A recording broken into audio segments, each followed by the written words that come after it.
Rare McLaren 600 LT, destroyed in Toronto crash. A rare and high-performance McLaren 600 LT was heavily damaged late last week, following a high-speed collision in the heart of Toronto, Canada. The accident, which occurred near the historic Casa Loma landmark, has drawn significant attention due to the rarity of the vehicle involved. The incident, according to local police, the crash took place around midnight on Thursday. The bright orange McLaren reportedly lost control at an intersection, mounted a curb, and tore through several bike racks before finally colliding with a light pole. Visual evidence from the scene shows the aftermath of a violent impact. The front end of the vehicle was almost entirely destroyed. Debris was scattered across a nearby park. The 600 LT was reportedly traveling alongside a green McLaren 570S at the time of the incident. Legal and medical consequences: the driver, identified as a male, was arrested on suspicion of impaired driving.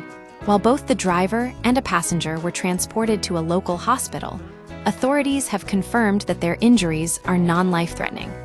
The incident has also reignited local concerns regarding road safety. Residents in the area noted that high-speed racing is a recurring issue in this specific neighborhood. One local resident pointed out that this exact location has seen similar accidents in the past, including a crash involving a Chevrolet Corvette several years ago. Why this matters? The rarity of the 600 LT, the destruction of this specific vehicle, is notable within the automotive community because the McLaren 600 LT is a highly specialized model.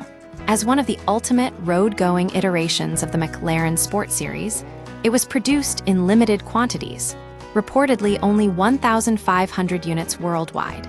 Because of its limited production run and specialized engineering, a car in this condition faces a difficult future. Unless a collector or enthusiast undertakes a massive rebuilding effort, the vehicle may be stripped and sold for parts. The loss of such a limited production supercar highlights the intersection of high-performance automotive engineering and the severe risks posed by reckless driving in urban environments. Conclusion: the crash serves as a stark reminder of the dangers of impaired driving, resulting in the destruction of a rare piece of automotive history and ongoing safety concerns for the Toronto community.